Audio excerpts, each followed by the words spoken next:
नमस्ते बच्चों, आप सभी का स्वागत है। आज हम पाठ 10 आपदा प्रबंधन ये कंटिन्यू कर रहे हैं। इसमें आज हमारा टॉपिक रहेगा आपदाओं के प्रकार कौन कौन से हैं और आपदाओं के परिणाम या आपदाओं के प्रभाव। परिणाम मतलब आपदाओं से क्या क्या प्रभाव पड़ते हैं वो देखेंगे। चलिए देखते हैं। आपदाओं के बच्चों मुख्यतया 3 प्रकार होते हैं। एक है भूभौतिक, दूसरा जैविक और तीसरा मानव निर्मित। कितने प्रकार हुए? 3। भूभौतिक, जैविक और मानव निर्मित है। अब हम भूभौतिक के प्रकार देखेंगे। भूभौतिक के 2 प्रकार है, भूभौतिक व भूगर्भीय। भूवैज्ञानिक व भूगर्भीय। भूवैज्ञानिक और भूगर्भीय के उदाहरण कौन कौन से हैं? किस तरह के जो है, जैसे भूकंप, ज्वालामुखी, सुनामी, भूस्खलन, भूक्षरण, बाढ़, क्षारकीकरण, जल प्रलय इत्यादि जो है ये भूवैज्ञानिक और भूगर्भीय आपदाओं के अंतर्गत आते हैं। दूसरा प्रकार है मौसम विज्ञान, वातावरणीय और खगोल शास्त्रीय, मतलब जलवायु परिवर्तन इसके अंतर्गत आता है। इसमें क्या क्या है? उदाहरण इसके गर्म व शीतलहर, बर्फीला तूफान, हिमपात, चक्रवाती तूफान, अकाल, बाढ़, उल्कापात, सूर्य पर दाग, ओलावृष्टि, मूसलाधार वर्षा इत्यादि जो है इसके अंतर्गत आते हैं। मौसम विभाग, वातावरणीय और खगोल शास्त्रीय इसके अंतर्गत आते हैं। दूसरा है जैविक। जैविक के 2 प्रकार है, एक है वनस्पतिजन्य और प्राणीजन्य। वनस्पतिजन्य के उदाहरण है जंगल दावानल, मतलब जो जंगल में आग लगती है उसको क्या बोलते हैं? दावानल कहते हैं। तो जंगल में आग लगी है तो कवकजन्य रोग है, प्रसारण फफोला है, तण फैलाव है, मतलब अपतरणों का प्रसरण। तण फैलाव मतलब अपतरणों का प्रसरण जो है।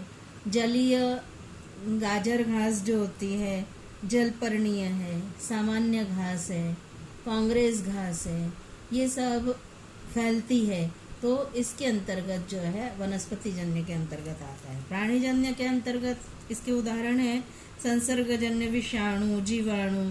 जीवाणु में जो है हैजा, विषम ज्वर, पीलिया, प्लेग, रोग जंतु, कीटक, विषैले प्राणियों का दंश, टिड्डी दल का आक्रमण, जंगली जानवर का हमला इत्यादि आपदाओं के प्रकार इसके अंतर्गत आते हैं।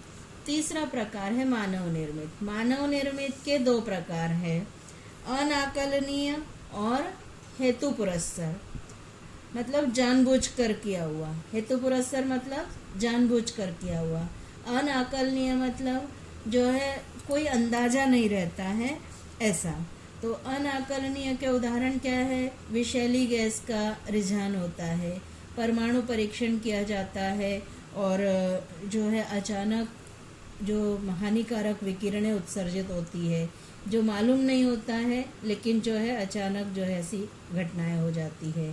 अनियोजित क्रिया, अपघात या दुर्घटना जो हो जाती है, अपघात मतलब दुर्घटना, ये सब जो है अनाकलनीय के अंतर्गत आती है।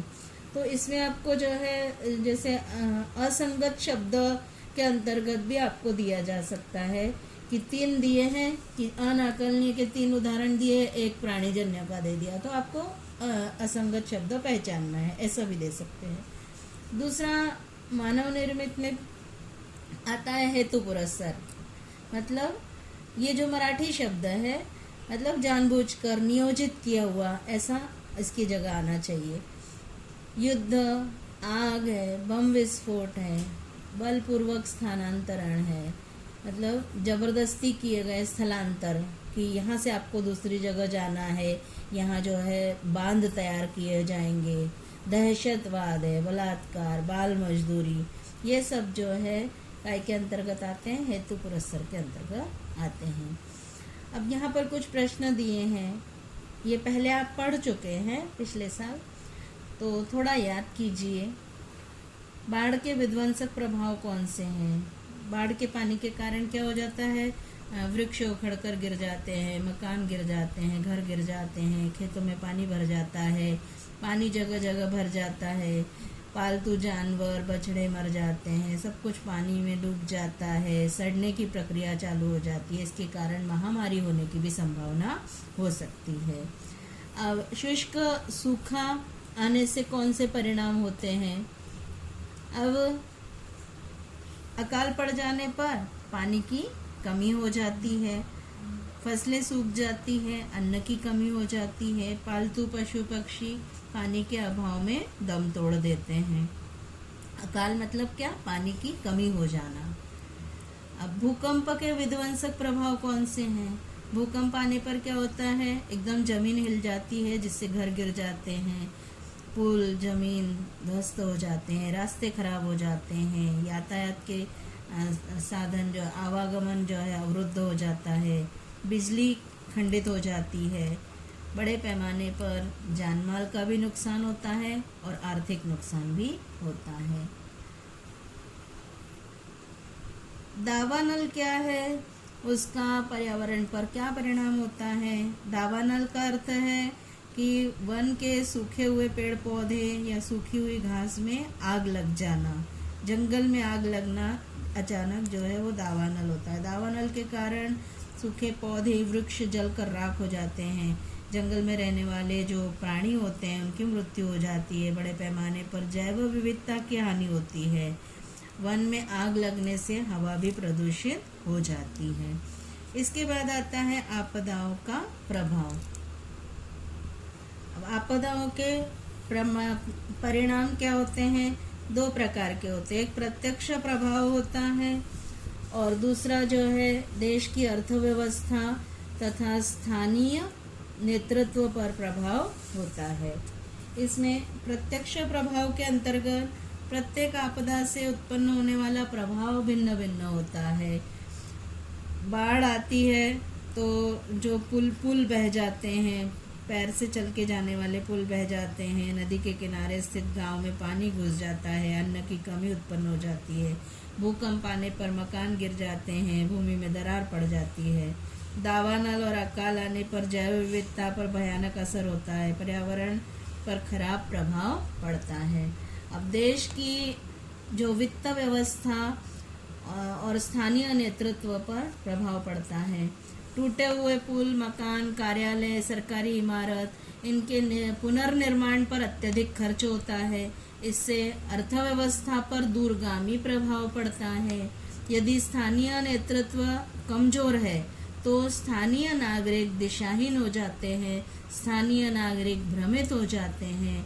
आपातकालीन स्थिति में प्रशासन के सामने कई समस्याएं खड़ी हो जाती हैं।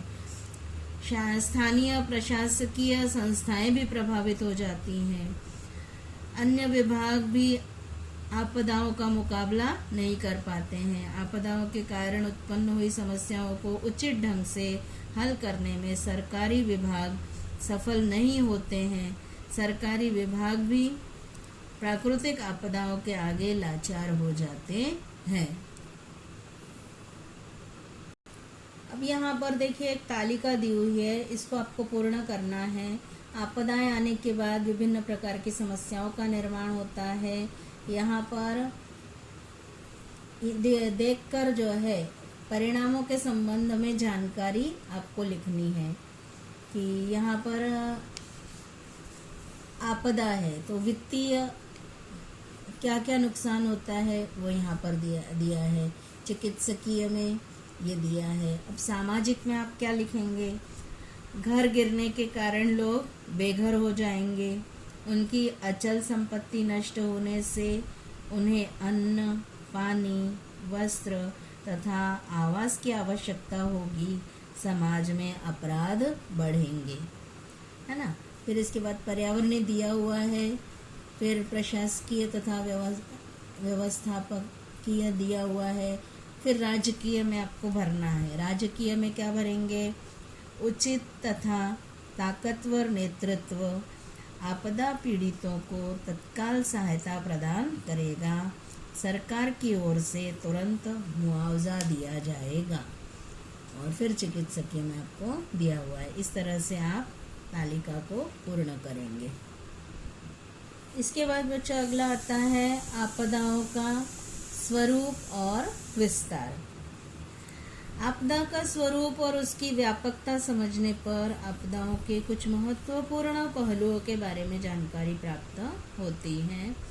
आपदा का स्वरूप और व्याप्ति समझने के लिए कुछ विषयों पर विचार करना पड़ता है। जैसे आपदा का निश्चित स्वरूप क्या है, आपदा आने से पहले प्रकृति में होने वाला परिवर्तन, आपदा का प्रभाव दिखाई देने का समय, ये देखना पड़ता है। अब आपदाओं की व्याप्ति जो होती है वो कौन कौन से मुद्दों पर निर्भर रहती है। पहला है आपदा के समय, आपदा के पहले का समय।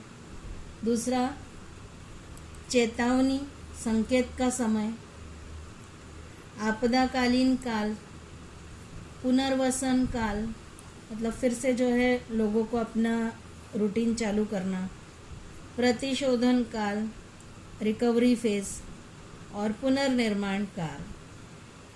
ऐसे जो है 6 मुद्दे जो है इसके अंतर्गत आते हैं। अब बच्चों अगला टॉपिक आता है आपका आपदाओं की 3 संवेदनशील अवस्थाएं।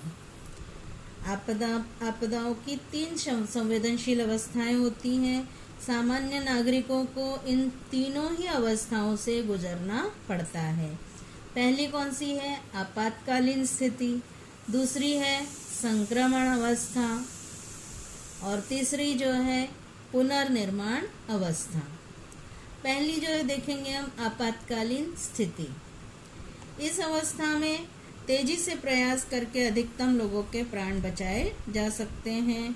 इस अवस्था में लोगों की खोजबीन, लोगों का बचाव कार्य, चिकित्सकीय सहायता, प्रथमोपचार, संचार व्यवस्था पूर्ववत करना, आपदा प्रभावित क्षेत्रों से लोगों को निकालना, ये सारे कार्य किए जाते हैं। आपदा के प्रभाव का आकलन इस अवस्था में ही किया जाता है या अनुमान लगाया जाता है। दूसरी आती है संक्रमण अवस्था। इस अवस्था में लोगों के पुनर्वसन का कार्य आरंभ होता है। मलबे की सफाई, पानी की आपूर्ति फिर से करवाना, रास्तों की मरम्मत करवाना, ये सारे कार्य इसमें होते हैं। लोगों का जीवन सामान्य होने लगता है। विभिन्न प्रकार की संस्थाएं आर्थिक मदद करती है या अन्य कोई सहायता प्रदान की जाती है और मदद या सहायता प्रभावित लोगों में वितरित कर दी जाती है। प्रभावित लोगों को आजीविका कमाने के लिए स्थायी साधन प्रदान किए जाते हैं। प्रभावित लोगों का मानसिक तनाव कम किया जाता है। आपदा से प्रभावित लोगों के पुनर्वसन का महत्वपूर्ण कार्य इस अवस्था में ही किया जाता है। तीसरा है पुनर्निर्माण अवस्था। ये अत्यंत जटिल स्वरूप की अवस्था होती है, अत्यंत कठिन स्वरूप की अवस्था होती है, क्योंकि जो है इसका आरंभ संक्रमण अवस्था में ही हो जाता है।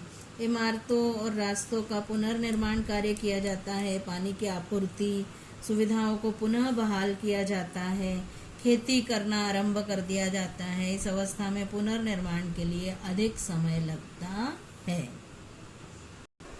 आज बच्चों इतना ही, धन्यवाद।